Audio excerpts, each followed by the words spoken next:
その、なんていうか、困ってる的な。すみません、すぐに直しま。ハイレグだから。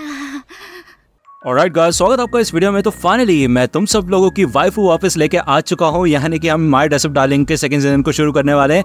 मुझे पता है मैंने इसका फर्स्ट सीजन कवर नहीं किया था, लेकिन मैंने देख रखा है। अगर आप चाहते हो मैं उसकी रिकैप वीडियो बनाऊँ तो आप मेरे को कमेंट सेक्शन में बता देना। अभी के लिए वीडियो शुरू कर लेते हैं, बाकी बातें वीडियो के एंड में कर लेंगे। एपिसोड की शुरुआत में यहाँ पे हमें सुखियोनो कंपनी का सीन दिखाया जाता है और इधर एक लोना नाम की बंदी होती है, ठीक है ना। तो बेसिकली इनको कॉन्ट्रैक्ट वगैरह मिलते हैं, ओके ना, लोगों की वाट लगाने के लिए। तो यहाँ पे ये बंदी 3 लड़कियों को बुलाती है। अब ये 3 लड़कियां बिल्कुल एकदम वो चार्लीज एंजल की तरह होती हैं, ठीक है ना। यहाँ पे एक क्लब होता है, कैसीनो टाइप, वहाँ पे एक बंदा होता है, उसको इन्हें पकड़ना हुआ होता है, ठीक है। अब ये बंदा तो यहाँ पे हारता रहता है, लेकिन घर से भी बाहर नहीं जा पाता। अब ये लड़की यहाँ पे उस पर नजर रख रही होती है बिल्डिंग के ऊपर चढ़ के, और वो लोग ये बात करती है कि भाई वैसे असैसिन्स को तो अच्छा खासा पैसा मिलना चाहिए ना, मैं तो अपने घर का किराया भी नहीं निकाल पाती, पता नहीं क्या जिंदगी है हमारी। तो ये लोग यहाँ पे एक बॉम्ब तैयार करते हैं, उसको जला देते हैं। अब यार ये तो हाथ में पकड़ के बैठे हुए होते हैं। अब ये सोचते हैं कि अगर ये नीचे फेंक देंगे तो बिल्डिंग पूरी फट जाएगी, लेकिन भाई ये फेंकते नहीं और ये बॉम्ब यहीं पे फट जाता है, ठीक है ना, इससे पहले कि ये फेंक पाए। ओके, तो इनकी वाट लग जाती है। हमें दिखाया जाता है कि गोजो ये पूरी एनिमे देख रहा होता है। अब यार वो जब ये एनिमे देख रहा होता है ना, उसके साथ यहाँ पे मरीन भी बैठी हुई होती है और उसे भी ये एनिमे काफी ज्यादा पसंद है, खास करके इसके कैरेक्टर्स। वो ये कहती है कि अगर उसको कभी कॉस्प्ले करना हुआ ना तो वो जरूर आरिशा का कॉस्प्ले करेगी, क्योंकि उसकी ड्रेस अच्छी है, वो दिखने में भी अच्छी है और उसका एटीट्यूड और बिहेवियर भी काफी ज्यादा अच्छा है। पहले एपिसोड से वो उसकी फैन बन गई थी। अब यार ऑब्वियसली बात है, ये बनी गर्ल वाले कॉस्ट्यूम पहनती हैं लड़कियां तीनों की तीनों, और बनी सूट्स काफी ज्यादा पॉपुलर है। और मरीन यहाँ पे यही बताती है कि वैसे बनी सूट्स हर कोई कैरेक्टर पहनता है, इवन जो कैरेक्टर्स की नहीं पहनते ना, जिस एनिमे में बनी सूट्स नहीं होते, उनका भी अनऑफिशियली तुम्हें मर्चेंडाइज वगैरह मिल जाती है बनी सूट वाली। तो लगा लो कितने ज्यादा पॉपुलर है भाई, और क्यों ना हो भाई। तो एक तरीके से वो ये कहना चाहते हैं कि सबको बनी गर्ल्स पसंद है। भाई मुझे भी पसंद है भाई, तुम्हें पसंद है या नहीं जरूर कमेंट सेक्शन में बताना। एनीवे यहाँ पे मरीन प्लान कर रही होती है कि वो हेरोइन के हिसाब से यहाँ पे कुछ वेरिएशन कर देगी और जरूर उसको ड्रेसअप करेगी, ओके। और इनका समय कभी भी जाता नहीं। तो गोजो यहाँ पे भाई हीना डॉल्स को याद करता है और वो ये कहता है हाँ जरूर मैं तुम्हारी मदद करूंगा। वो ये कहता है कि मैं जल्दी से जल्दी इसके ऊपर काम करना शुरू करूंगा, उससे पहले मेरे को बस थोड़ा सा रिसर्च करनी पड़ेगी। और क्यों ना हम कोई स्टूडियो ढूंढे, वहाँ स्टूडियो पे जाके हम एक अच्छा सा फोटोशूट करेंगे। तो आपको याद होगा लास्ट सीजन के अंदर यहाँ पे ये लोग इस स्टूडियो के नाम पे एक लव होटल में चले गए थे और वहाँ पे ऐसी तैसी हो गई थी इनकी, खास करके गोजो की, ठीक है। तो वो यही कहता है कि भाई पिछली बार की तरह मत करना। तो मरीन कहती है यार उसके लिए मैंने माफी मांग ली थी तुमसे, ठीक है ना, इस बार ऐसा कुछ भी नहीं होगा। यहाँ पे वो अपनी फ्रेंड सुजुका के कॉस्प्लेस दिखाती है, जिसने प्रेसिडेंट लोना का कॉस्प्ले किया था, और भाई वो सच में काफी ज्यादा नेचुरल और कमाल का लग रहा होता है। इवन बैकग्राउंड भी मैच कर रहा होता है उनके ऑफिस से। तो यहाँ पे उसकी लोकेशन पता होती है मरीन को, ओके ना। तो यहाँ पे वो एक पॉप स्टिक खा रही होती है, तो यार गोजो उससे मांगता है, लेकिन वो छुपा लेती है और भाई अपना फेस उसके सामने लेके आती है और कहती है ये लो ले लो, ठीक है। और उसके बाद खुद ही खाना शुरू कर देती है यार। तो गोजो कहता है यार मेरे को ऐसे छेड़ा मत करो तुम। तभी यहाँ पे मरीन के फ्रेंड नोवा इधर आ जाती है और वो हाय वगैरह बोलती है इनको। नोवा कहती है कि यार आज हमें जाना था, तुम भूल गई क्या। तो मरीन कहती है मुझे माफ कर दो यार। तो यहाँ पे लॉलीपॉप उसे देती है और ये दोनों यहाँ से निकल जाती है। जाने से पहले नोवा देखती है कि यार गोजो इधर बैठा हुआ है और बेसिकली ये दोनों अकेले टाइम स्पेंड कर रहे थे। जब यहाँ पे मरीन घर पे जा रही होती है तो गोजो से एक मैसेज करता है कि अगर तुम्हें कोई प्रॉब्लम ना हो तो कल क्या तुम मेरे घर पे आ जाओगी। तो यार मरीन तो बिल्कुल यार शर्माने लग जाती है। वो सोचते क्या यार, मैं तो गोजो तो कभी भी मेरे को अपने घर पे नहीं बुलाता यार, ये क्या हुआ। तो यहाँ पे वो काफी ज्यादा शर्माने लग जाती है और खुश हो जाती है। लेकिन जब वो यहाँ पे घर आती है तो देखती है कि भाई गोजो तो उल्टा डिप्रेस बैठा हुआ होता है। तो यार उसने यहाँ पे ऑलमोस्ट इस बनी सूट को रेडी कर दिया होता है और ये काफी ज्यादा अच्छा खासा लग रहा होता है, लेकिन इसमें एक प्रॉब्लम होती है। उसने बिल्कुल एनिमे की तरह बनाने की कोशिश की होती है इसको। तो यहाँ पे जब वो इसको ऊपर करता है ना, तो हमें दिखाया जाता है कि जो ब्रेस्ट वाला पार्ट है भाई वो नीचे गिर जाता है। तो ये इमेजिन करते साथ ही यहाँ पे मरीन भी शॉक हो जाती है और गोजो तो शॉक हो ही जाता है, ठीक है, और नीचे बैठ जाता है। तो मरीन कहती है कि वैसे देखा जाए तो हम क्लियर स्ट्रैप का इस्तेमाल भी कर सकते हैं इसको बेटर बनाने के लिए, जिससे कि ये ऊपर भी रहेंगी और हमें कोई प्रॉब्लम भी नहीं होगी और ये नीचे भी नहीं जाएगी। तो गोजो कहता है हाँ यार, लेकिन स्ट्रैप लगा देंगे ना तो तुम्हारा वेस्ट वाला जो एरिया है ना वो थोड़ा रूमी हो जाएगा, मतलब थोड़ा फूला फूला लगेगा। मैं चाहता हूँ कि ये बिल्कुल फिट रहे तुम्हारी बॉडी से। तो ये लोग बात करते हैं कि इसको बेटर कैसे बना सकते हैं। वो क्लिप्स वगैरह का इस्तेमाल कर सकते हैं, ठीक है ना, और बेसिकली टेल कोट वगैरह भी पहनेगी वो, ठीक है। वो यहाँ पे पहन के देखती है टेल कोट, ठीक है। तो ये अच्छा खासा लग रहा होता है। फाइनली यहाँ पे गोजो आ जाते हैं शॉप के अंदर। तो यहाँ पे अपना प्लान दिखाता है बनी गर्ल का। तो यार ये जो शॉप का बंदा होता है ना, ये कहता है कि क्या ये तुम पहनने वाले हो भाई। अब वो सोचने लग जाता है कि यार ये बच्चा तो बेचारा बहुत खुश लग रहा है और समय बदल चुका है यार, एज और जेंडर नाम की कोई चीज नहीं होती है। तो ठीक है यार, इसको पहनना है ना, ये बड़ी होप के साथ मेरे पास आया और भले ये बनी सूट में तो कैसा ही लगेगा, लेकिन कोई बात नहीं, उसको पहनना तो मैं उसकी मदद करने के लिए पूरी तरह से तैयार हूँ। तो यहाँ पे वो भाई पता नहीं क्या ही सोच रहा होता है गोजो के बारे में और यही कहता है कि मैं तुम्हारी मदद करने के लिए तैयार हूँ। तभी पीछे से यहाँ पे मरीना आ जाती है। वो कहती है हे तुम्हें मिला स्टेप्स। तो ये बंदा सॉरी बोलता, कहता है मुझे माफ करना है, मैं तो कुछ और ही सोच रहा था। तो वो बता देता है ये सारी बातें। तो मरीन कहती है कि क्या बात है यार, वैसे देखा जाए तो गोजो को मैं देखना चाहूंगी बनी सूट के अंदर। तो ये बंदा बताता है कि वैसे देखा जाए अगर तुम सूट को ऊपर रखना चाहते हो ना बिना स्टेप्स के, तो उसका भी एक तरीका है। अगर तुम चाहो तो मैं तुम्हें बता सकता हूँ, मैं इस पे ड्रॉ करके दिखाऊं। तो बेसिकली वो यहाँ पे कुछ लाइंस वगैरह बना देता है और वो कहता है कि अगर तुम इसके अंदर बोनिंग डालोगे ना तो ये बिल्कुल कॉर्सेट की तरह बन जाएगा और नीचे भी नहीं जाएगा। तो गोजो कहता है अरे यार शिट, ये चीज कैसे मिस कर दी मैंने। तो वो उस एनिमे वाली गर्ल को दिखाता है, वो ये कहता है कि इसका तो ऐसा बोनिंग कहीं दिख नहीं रहा। तो ये बंदा बताता है कि यार देखो वो एनिमे है तो उसमें सिंप्लीफाइड कर रखा है सब कुछ, ठीक है, लेकिन असलियत में ऐसे ही बनाई जाती है ये ड्रेसेस, ठीक है। तो मरीन कहती है कि पक्का वो नीचे नहीं गिरेगा ना। तो ये बंदा कहता है हाँ नहीं गिरेगा, बस बोनिंग लगाने की ही जरूरत थी तुम्हें। तो यार गोजो भी सोचता है यार इसके बारे में मैंने पहले क्यों नहीं सोचा, मैं हमेशा हर चीज के बारे में रिसर्च करता हूँ लेकिन इसके बारे में क्यों नहीं सोच पाया। तो भाई वो बंदा एक बोनिंग लेके आ जाता है और फाइनली ये लोग इस ड्रेस को फिक्स कर देते हैं। अब मरीन यहाँ पे इस ड्रेस को ट्राई करती है, ठीक है ना, और गोजो बाहर वेट कर रहा होता है। तो मरीन कहती है यार एक दिक्कत हो गई यार शिट। तो गोजो कहते क्या हुआ। तो यहाँ पे अंदर आ जाता है, वो देखता है कि भाई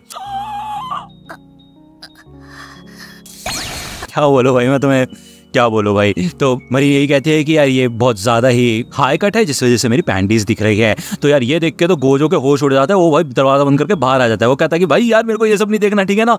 तो मरीन पूछती है यार हमें करना क्या चाहिए। तो यार गोजो ये कहता है भाई मैंने नहीं पहना कभी, मुझे नहीं पता इसका क्या सीन है क्या नहीं, ठीक है ना। तो यार ये लोग अगले दिन यहाँ पे स्टूडियो में जाते हैं, आपको याद होगा, जहाँ पे ये लोग फोटोशूट वगैरह करेंगे। फाइनली ये इस जगह पे पहुंच जाता है और ये काफी अच्छा खासा सेटअप होता है कॉस्प्ले आर्टिस्ट के लिए फोटोज वगैरह खींचने के लिए, ठीक है। वो ये सोचता है कि अब मेरे को समझ आया कि कॉस्प्लेयर्स हमेशा बैकग्राउंड के बारे में ज्यादा क्यों सोचते हैं। तो ऐसे ही वो अपनी हीनर हाउस के बारे में भी सोचता है कि उसको भी कुछ बैकग्राउंड्स वगैरह ऐड करने चाहिए उसको बेटर बनाने के लिए। तो भाई फाइनली यहाँ पे मरीन तैयार होने के लिए जाती है और टेल कोट वगैरह पहन के फुल आ जाती है, तैयार हो गया। और भाई काफी कमाल के लग रही होती है, ठीक है, इवन हरीशा से भी बेटर ही लग रही होती है। इसे देख के तो भाई गोजो के होश उड़ जाते हैं, वो सोचता है भाई चल के आ रहा है वहाँ पे, लेकिन उसकी लेग्स बहुत ज्यादा एक्सपोज होती है। उसके बारे में पूछता है तो यार मरीन बताती है कि बस ये स्किन कलर की लेगिंग्स है और कुछ नहीं, ठीक है ना। लेकिन इसको देख के भी यहाँ पे ऐसी तैसी हो रही होती है गोजो की, उसे नहीं लग रहा होता है कि वो उसकी स्किन है, ओके। तो यहाँ पे फाइनली फोटोशूट भाई शुरू करते हैं, लेकिन भाई गोजो तो हैंडल नहीं कर पाता क्योंकि भाई मरीन है ही दिखने में इतनी काफी कमाल की है कि नहीं। तो वो यही कहते हैं कि क्यों ना चाइना वाले सेटअप पे भी हम फोटोग्राफिंग करें। तो भाई उसको देख देख के तो यार इसकी वाट लग चुकी होती है, भाई ये चुपचाप शांति से साइड में खड़ा हो जाता है। मरीन उससे पूछती है कि क्या हुआ। तो यार गोजो यहाँ पे अपने आप को संभालने की कोशिश कर रहा होता है और कुछ नहीं। अब ये लोग यही बात करते हैं कि यार जो कुमारी है उसकी अगर स्टॉकिंग्स को देखा जाए ना तो उसकी ज्यादा बेटर है, उसमें एक लाइन भी दिखाई देती है पीछे से। तो ये लोग सर्च करना शुरू कर देते हैं कि लाइन वाली स्टॉकिंग्स कौन सी। अब ये सब तो देख नहीं पाता बेचारा गोजो। अब ये लोग जहाँ पे जाने वाले होते हैं हैलोवीन के लिए, वहाँ पे सब कॉस्प्ले आर्टिस्ट आने वाले हैं। तो मरीन पूछती है कि क्या तुम भी चलोगे हमारे साथ। तो यार वो फाइनली यहाँ पे आ जाता है, इनकी फोटोज वगैरह खींचता है और फाइनली ये आके एक अपने रूम में बैठ जाता है, मतलब रूम टाइप ही होता है, ठीक है ना, सेपरेट एरिया, प्राइवेट एरिया। यहाँ पे मरीन के काफी सारे फ्रेंड्स होते हैं और ये अपना बातचीत वगैरह करना शुरू करते हैं, इधर उधर की बातें कर रहे होते हैं, ठीक है। ये लोग यही बात करते हैं कि कैसे जब भी मरीन अकेली आती है, फिर लड़कियां अकेली आती है तो हमेशा मरीन के पास लड़के आ जाते हैं अप्रोच करने के लिए, उसे प्रपोज करने के लिए, ठीक है ना। लेकिन अब 3-4 लड़के हैं यहाँ पे तो कोई दिक्कत वाली बात नहीं है, कोई भी इनको अप्रोच नहीं करेगा, अच्छी बात है ये, ठीक है। तो इन लोगों को धीरे धीरे करके पता चल जाता है कि गोजो ही यहाँ पे कॉस्प्ले बनाता है मरीन का और मेकअप वगैरह की भी बात चलती है। तो यार ये बंदा पूछता है कि क्या तुम भी मेकअप करते हो लड़कियों का, मतलब यार तुम तो एक लड़के हो ना, तो मुझे लगा कि तुम्हें ये नहीं पता होगा। तो यहाँ पे भाई वो अपने पास्ट में चला जाता है। तो गोजो को भाई बचपन में एक बंदी ने बोला था कि वो क्रीपी है, ठीक है ना, और वो उसे क्रीपी बोल के भाग गई थी क्योंकि उसे हीना डॉल्स पसंद है। लेकिन हमें दिखाया जाता है ये लोग उसे जज नहीं करते, ये लोग यही बात करते हैं कि दूसरा बंदा होता है, उसका बड़ा भाई भी एक मेकअप आर्टिस्ट होता है, तो वो ये कहता है कि भाई स्किल्स है तो क्यों नहीं करेगा बंदा, है कि नहीं, करना जरूरी है। तो ये लोग उससे काफी अच्छे से बात करते हैं और गोजो ये सोचता है कि लगता है आज तक सिर्फ नॉन चांद ने ही उसको क्रीपी बोला था, उसके बाद किसी ने भी क्रीपी नहीं बोला, बस वो अपने आप को क्रीपी समझ रहा था, ठीक है, जबकि ये लोग उसे क्रीपी नहीं समझ रहे, उसे अप्रिशिएट कर रहे हैं, ओके। फाइनली यहाँ पे नोआ उससे पूछती है कि हे मरीन, तुम और गोजो डेट कर रहे हो क्या, बताओ मेरे को। तो भाई ये सुन के तो गोजो शॉक हो जाता है और भाई उसके मुंह में जो ड्रिंक होती है वो भी नीचे गिर जाती है। अब यार ये सबके सब लोग थोड़ा एक्साइटेड होते हैं, क्यूरियस होते हैं जानने के लिए कि हाँ यार तुम लोग समर फेस्टिवल में भी साथ गए थे तो तुम्हारा कुछ चल रहा है क्या, सब लोग यही बोलते रहते हैं। तो यार ये सुन के तो गोजो ऐसे भाग जाता है और मरीन उसके पीछे भागती है, ठीक है ना। अब यहाँ पे गोजो आ जाता है भाई क्लीन अप वगैरह करने के लिए अपने आप को और वो यही कहता है कि भाई ऐसा हो ही नहीं सकता कि हम डेट कर रहे हो, मतलब मेरे जैसा बंदा कैसे कर सकता है मरीन को डेट, ये लोग कुछ ज्यादा ही सोच रहे हैं। बाहर यहाँ पे मरीन होती है, वो यहाँ पे बैठ कर उल्टा सोच रही होती है, कहती है हाँ मतलब मुझे पता है यार हम डेट नहीं कर रहे, लेकिन ऐसे चिल्ला के सबको मना करने की जरूरत ना थी यार। जोजो समा ने भी जब पूछा था तब भी उसने ऐसे ही रिएक्ट किया था, यार इतना हेट करता है क्या मुझसे, वो कितना बुरा लग रहा है मेरे को। तब यहाँ पे 2 लड़के आते हैं, उसको आके अप्रोच करते हैं और ये कहते हैं कि मैं तुमसे बात करना चाहता हूँ। जब यहाँ पे गोजो बाहर आता है तो वो देखते हैं इधर मरीन नहीं होती है बल्कि 2 लड़के उसे अप्रोच कर चुके होते हैं। उसे ऐसा लगता है भाई वो उसको हिट कर रहे हैं, kind of hit in the sense कि उसको प्रपोज करने की कोशिश, यू नो, उसको अप्रोच करने की कोशिश करे। तो वो यहाँ पे बंदा हाथ अपना आगे बढ़ाता है तो गोजो उसका हाथ आके पकड़ लेता है और रोक देता है उसको। वो कहता है कि उसकी जगह मैं चलने के लिए तैयार हूँ तुम्हारे साथ, भले मेरे को बात करनी नहीं आती कि मेरे से काम चला लो, ठीक है। तो यार दूसरा बंदा कहता है कि ऐसा लगता है कि इस बच्चे को ऐसा लग रहा है कि तुम इसके ऊपर लाइन मारने की कोशिश कर रहे हो। तो बंदा कहता है क्या मैं लाइन, वो भी मरीन के ऊपर, घंटा। तो गोजो कहता है क्या मतलब ऐसा हो सकता है क्या तुम कितागावा-सान को पहले से जानते हो? तो मरीन कहते हैं हाँ जानते हैं, ये एक्चुअली मेरे हेयर स्टाइलिस्ट हैं हिकारू और मानाबू। तो यहाँ पे बेसिकली इस बंदे को इसलिए गुस्सा आ रहा था क्योंकि उसने अपने बाल फ्लैट आयरन यूज करके भाई बहुत ज्यादा खराब कर लिए, वो भी हाई टेम्परेचर पर रख के। इवन उसको क्लोथिंग की भी सेंस नहीं है, उसने अपनी पूरी वाट लगा रखी है। अब ये मत सोचना मैं तुम्हारे ऊपर गुस्सा कर रहा हूँ, लेकिन भाई वो पूरे तरह से गुस्सा ही हो रखा होता है, ठीक है ना। अब यहाँ पे ये सारी बातें सुन के तो भाई बहुत ज्यादा निराश हो जाता है गोजो। वो सोचता है कि यार उसने कुछ ज्यादा ही कर दिया और उसकी ऐसी तैसी हो गई। तो यार मरीन कहती है कि यार बस भी करो यार, हो गया बस जो हुआ, ठीक है ना, कोई बात नहीं, होता रहता है ये सब कुछ। तो वैसे भी देखो उसने कहा है ना कि तुम भी वहाँ पे आ सकते हो अपने बाल कटवाने के लिए, ठीक है, कोई दिक्कत वाली बात नहीं है। लेकिन यहाँ पे मरीन को रियलाइज होता है कि उस टाइम पे गोजो उसे प्रोटेक्ट करने की कोशिश कर रहा था। तो यहाँ पे वो शर्माने लग जाती है और आके किस कर दिया उसके गाल पे। अब किस करने में करके आवाज आती है, ठीक है ना, और भाई गुस्से में भी करके आवाज आती है जब बंदा चिढ़ा हुआ होता है। तो यार गोजो को तो फील नहीं हुआ होता इस कॉस्ट्यूम की वजह से, और वो कहता है कि क्या तुम बहुत ज्यादा गुस्सा हो गया क्योंकि तुमने किया, ठीक है ना, और ऐसा लग रहा है कि तू बहुत ज्यादा गुस्सा हो गया, मैंने कुछ गलत कर दिया क्या? तो मरीन कहते नहीं नहीं ऐसा नहीं है। तो गोजो पूछते तो कैसा है? तो यार वो बहुत ज्यादा शर्माने लग जाती है और यहाँ से जाना लग जाती है, ठीक है। जब वो यहाँ से जा रही होती है उसको छींक आती है और भाई उसको इधर कोल्ड हो चुका होता है। यहाँ पे हमें अगले दिन स्कूल का सीन दिखाया जाता है। हमें बताया जाता है कि मरीन आज स्कूल नहीं आई है, उसके टीचर बता देती है कि उसने सुबह कॉल करके बताया था कि उसकी तबीयत काफी ज्यादा खराब है। तो यहाँ पे मैसेज करता है गोजो उसको, लेकिन भाई वो हर पीरियड में बस वेट करता रहता है कि उसका मैसेज आएगा, बट उसको कोई रिप्लाई नहीं आता। अब उसको धीरे धीरे करके भाई डर लगने लग जाता है कि भाई वो ठीक तो हो गया ना, भाई उसका होश तो ठिकाने होंगे ना, उसके पसीने छूटने लग जाते हैं। तो फाइनली यहाँ पे वो उसके घर पे आ जाता है। वो उसके लिए खाना मेडिसिन वगैरह लेके आया हुआ होता है। वो ये कहता है मुझे पता है तुम अकेली रहती हो यहाँ पे और मुझे पता नहीं था कि तुम्हारी तबीयत ठीक होगी या नहीं, तो मैं भाई स्कूल में झूठ बोल के आ गया कि मेरी भी तबीयत खराब है, ठीक है ना। तो भाई मरीन की तबीयत यहाँ पे सच में काफी खराब हो रही होती है, भाई वो ठीक से खड़ी भी नहीं हो पा रही होती। तो वो उसको उठा के लेके जाता है और उसके कपड़े पूरे पसीने से भीग चुके होते हैं, तो वो उसको कपड़े चेंज करने के लिए भी देता है, ठीक है ना। जिसके बाद वो उसके लिए भाई अच्छा खासा डिश वगैरह बनाता है खाने के लिए और उसको खिलाना शुरू करता है। उसने उसके अंदर जिंजर वगैरह डाली होती है जिससे कि उसका गला ठीक हो जाए। अब यहाँ पे थोड़ी देर खाने के बाद भाई मरीन बहुत बुरी तरह से रोने लग जाती है। वो ये कहती है कि मुझे तो समझ नहीं आ रहा था कि मैं क्या करूँ, घर में खाना भी खत्म हो चुका था, मेडिसिन भी नहीं थी, मेरे को तो लग रहा था मैं अकेले मर जाऊंगी। फिर वो आ करती है और खाने के लिए, ठीक है, तो गोजो उसे खिलाना शुरू कर देता है। तो यहाँ पे वो खा के लेट जाती है मेडिसिन वगैरह और गोजो ये कहता है चिंता मत करो, जब मेडिसिन का असर होगा तो तुम बिल्कुल ठीक हो जाओगे और ठीक होना शुरू हो जाओगी। तो वो उठ के जाने लगता है। वो ये कहता है कि मैं डिशेस धो देता हूँ, लेकिन भाई मरीन उसको पकड़ लेती है और वो कहते हैं कि रुक जाओ यहीं पे बैठो। वो बार बार गोजो का नाम लेते हैं और कहते हैं कि क्या तुम यहाँ पे रुक सकते हो? तो गोजो कहता है हाँ जरूर।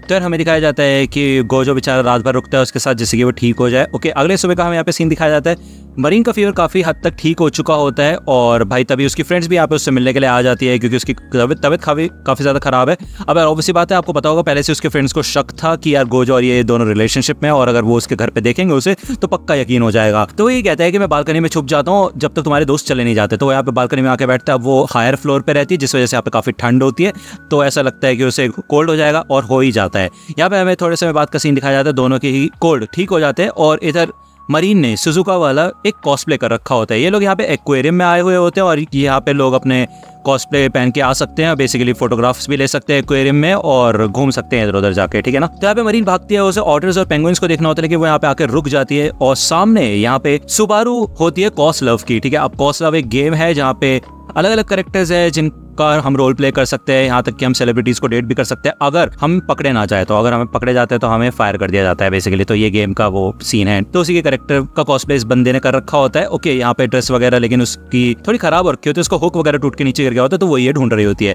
अब ये दोनों मदद करते हैं इस हुक को ढूंढने में और अब ऑब्वियसली बात है वो काफी कमाल के लग रही होती है। तो मरीन कहती है कि क्यों ना तुम हमारे साथ फोटोग्राफ्स खींचो, क्या तुम हमारे साथ चलोगी? लेकिन वो यहाँ पे नहीं जा सकती क्योंकि उसकी ड्रेस खराब हो गई है। तो यार गोजो कहता है कि वैसे मैं ये सारी सीन पहले देख चुका हूँ, तो इसी वजह से मैं हमेशा अपने साथ एक सीविंग किट रखता हूँ, तुम चाहो तो मैं ये ठीक कर सकता हूँ। तो वो कहती है ठीक है फिर चलो ड्रेसिंग रूम में चलते हैं। तो गोजो कहता है कि लेकिन मैं यहाँ के वुमेन ड्रेसिंग रूम में नहीं जा सकता भाई। अब यार इस बंदी का अमाने नाम होता है, अमाने हिमेनो, ठीक है ना। तो अमाने यही कहती है कि देखो यार चिंता करने वाली कोई बात नहीं है, मैं तुम्हारे साथ मेल वाले रेस्ट रूम में जा सकती हूँ क्योंकि मैं एक लड़का हूँ, ठीक है ना। अब ये देख के तो भाई मैं खुद शौक हो गया, भाई कहाँ से है भाई ये लड़का। तो यार ये दोनों तो ड्रेसिंग रूम में जाते हैं, भाई दूसरी ओर मरीन अपना टाइम पास कर रही होती है पैम्पलेट्स वगैरह देख के, ठीक है। अब यहाँ पे वो स्विमिंग करना शुरू कर देता है। अब वो नोटिस करता है यार अमाने के बैग में ना एक ग्लू रखी होती है। अब वो सोचता है भाई ग्लू का क्या काम है इसको, भाई करती क्या होगी ग्लू का। भाई इतना ज्यादा खो जाता है ना वो इस सीन में, तो उसकी तो ऐसी तैसी हो हो जाती है। जब यहाँ पे मरीन घूम रही होती है तो फाइनली वो सुजुका से मिलती है और सुजुका भी यहाँ पे आई होती है। ये दोनों एक दूसरे की तारीफ वगैरह करती है कि कैसे उसकी कॉस्ट्यूम काफी ज्यादा कमाल की लग रही है। अब सुजुका को याद आता है जब यार मरीन ने एक बार कॉस्प्ले किया था कैफे के अंदर, तो यार उसने पैंटीज भी नहीं पहनी थी क्योंकि उसने पैरों के ऊपर मेन्यू लिख रखा था। और भाई उसे लगता है कि आज भी शायद ऐसा नहीं होगा, लेकिन मरीन कहते हैं नहीं ऐसा नहीं है, आज तो मैंने शॉर्ट्स पहने हैं। तो यहाँ पे खोल के भी दिखा दिया भाई अपने। फाइनली ये लोग यहाँ पे आके बैठते हैं, सुजुका चली जाती है, ठीक है ना। तो गोजो कहता है कि वैसे मैं तुमसे बात पूछना चाहता हूँ यार, मैंने तुम्हारे पर्स में ना एक लिक्विड ग्लू देखी थी और मैं ये सोच रहा हूँ कि वो काम किस आती है। तो अमाने कहती है अच्छा वो ये तो ग्लू ही है, तुम ठीक सोच रहे हो, ठीक है मैं इसे अपने बाल सेट करके रखती हूँ, अपने फेस पे इसको लगा लेते हो जिससे कि बाल यहीं पे चिपके रहते हैं और हटते नहीं है। तो गोजो कहते हैं क्या भाई ये तुम्हें इरिटेट नहीं करता? तो अमाने कहता है कि भाई नहीं ऐसा कोई दिक्कत वाली बात नहीं है, मेरा फेस का स्ट्रक्चर थोड़ा अलग है ना, इस वजह से मैं बालों की वजह से अपने आप को फेमिनिन दिखाता हूँ, ठीक है ना। तो यार एक लड़का ही है वो, मतलब मान लो भले फुल लड़की लग रहा है वो, ओके। यहाँ पे वो अपनी फोटोज वगैरह दिखाना शुरू करता है, भाई काफी कमाल का लग रहा होता है उसका कॉस्प्ले, ठीक है ना। गोजो ये चीज नोटिस करते हैं कि कैसे उसने कपड़ों का सही इस्तेमाल करके अपने स्ट्रक्चर को छुपा रखा है, भले वो एक लड़का है लेकिन फुल वो लड़की दिख रहा है, ठीक है। अब फाइनली आके उसको एक ऐसी खतरनाक पिक मिलती है जहाँ पे उसकी ब्रेस्ट दिख रही होती है। अब यार गोजो कंफ्यूज हो जाता है, वो कहते कैसे ये हो कैसे सकता है भाई। तो अमाने कहता है ये तो सिंपल सी बात है, ये लगा सकते हैं हम लोग, क्या तुम जाके देखना चाहते हो कैसे लगाते हैं? तो यार वो तो शौक हो जाता है, लेकिन मरीन कहते हैं हाँ मैं देखना चाहती हूँ, ठीक है। तो यार ये एपिसोड यहीं पे खत्म होता है, नेक्स्ट एपिसोड आएगा नेक्स्ट वीक। अगर आपको ये वीडियो पसंद आई तो लाइक करना, सब्सक्राइब कर लो अगर चैनल पे नए हो तो। मिलता हूं आपसे अगली वीडियो में, तब तक के लिए गुड बाय।